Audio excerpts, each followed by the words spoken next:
Eu tinha lido a respeito sobre algumas matérias que foram censuradas, né?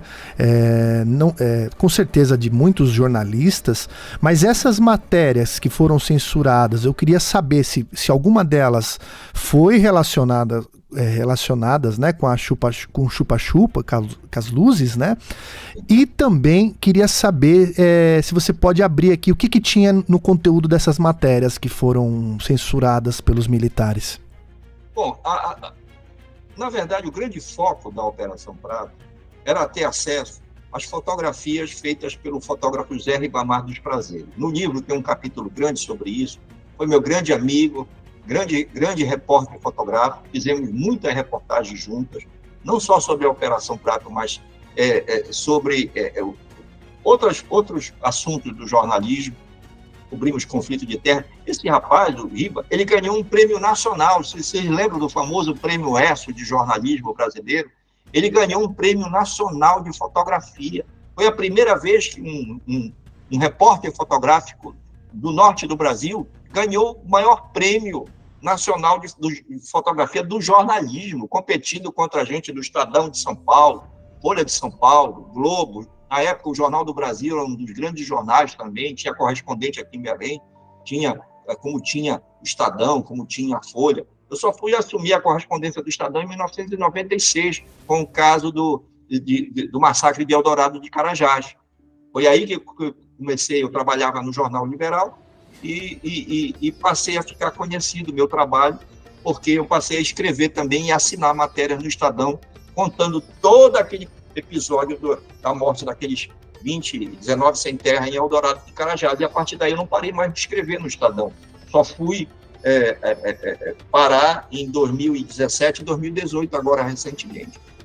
Porque eu resolvi partir para outras atividades. Eu tenho um portal de notícias aqui, que graças a Deus é um dos mais acessados do norte do Brasil, que é o portal Ver o Fato. Eu estou conversando com vocês, mas estou preocupado em atualizar o Ver o Fato, porque tem outros editores aí que estão publicando as notícias do dia a dia, mas eu tenho que ter um olhar mais amplo sobre todo o trabalho de todos eles, porque eu sou o diretor do Ver o Fato.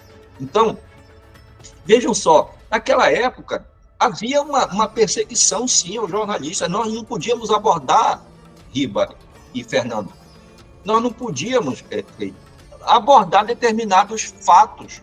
Era proibido. Por exemplo, a palavra petróleo estava no índice da censura da imprensa. A gente não podia falar em petróleo, sabe por quê? Porque no governo Geisel existiam os contratos de risco da Petrobras. E isso era um assunto tão secreto, talvez até mais secreto, do que a própria Operação Prato. Então, nós éramos proibidos de falar isso. A palavra greve era proibida. Nós fomos noticiar uma greve de taxista em Belém, invadiram a redação do nosso jornal para prender. Eu fui notificado, fui lá no quartel, né, do Exército aqui em Belém, no comando militar, sentei numa cadeira, parece um interrogatório, o sujeito colocou uma luz enorme na minha cara, isso faz parte dos interrogatórios, é quase como uma tortura, né, aquela luz enorme na sua cara, e o sujeito perguntando, por que tu usa esse cabelo? Eu tinha o cabelo grande naquela, anos 70, né? Tava na moda. Parece um hippie. Eu vou qualquer dia mandar uma foto para você, eu investigando a Operação Prato, como era o meu cabelo, o tamanho do meu cabelo. Então o cara botava assim, por que esse cabelo grande? Tu é hippie? Tu é comunista? Tu é maconheiro? Assim, quer dizer, sabe, essas perguntas intimidatórias, que não tinha nada a ver com a natureza do seu trabalho. Era no sentido de te ferir, de te intimidar e dizer, olha, você não é bem-vindo nesse meio jornalístico, sai disso, você está mexendo com um assunto que não é. O próprio Capitão Holanda não me disse lá em Colares, quando eu cheguei lá. Eu cheguei no auge da Operação Prato, eles já estavam lá, só que eu cheguei 4 meses antes deles. Eles foram para Colares, eu fui para outros municípios 4 meses antes da Operação Prato. Isso está tudo no livro, com depoimentos e tudo mais. Então, as pessoas procuravam a mim como jornalista, porque confiavam no meu trabalho, e relatavam coisas para mim que elas não relatavam para os oficiais da Aeronáutica e nem do Exército, o pessoal do Serviço Nacional de Informações do SNI, que também participou da Operação Prato. Há inúmeros relatos. O que eu quero, na verdade, é que esses documentos venham à tona, e eu já lancei um desafio. que venham a público os militares que ainda estão vivos e participaram da Operação Prato e desmintam, se puderem, todos os fatos relatados no livro Luzes do Medo. Até agora ninguém apareceu, pelo contrário, os que apareceram disseram: Carlos, foi isso mesmo, e você deve saber de muito mais coisa, por que você não conta? Eu digo para eles: eu só vou contar se vocês me ajudarem me contando o que vocês viveram também, que aí vocês vão dar credibilidade, não apenas à minha informação, mas a credibilidade ao relato de vocês. Mas nós não podemos aparecer, porque embora nós estejamos hoje na reserva militar, né, nós ainda somos regidos pelos códigos militares de silêncio. E se nós falarmos, nós vamos ser punidos. Tem o Superior Tribunal Militar que pode reabrir algum processo contra nós, alguma investigação, e chamar a gente para depor e tal. Quer dizer, eles têm medo, eles sentem temor, embora na reserva. Né? Dizem hoje, costuma-se dizer no meio militar, que o pior conspirador é o que está na reserva, não é o que está na ativa. Sim. Que tem o canhão, tem a tropa e tem a arma. Não, o pior conspirador é o que está lá na reserva.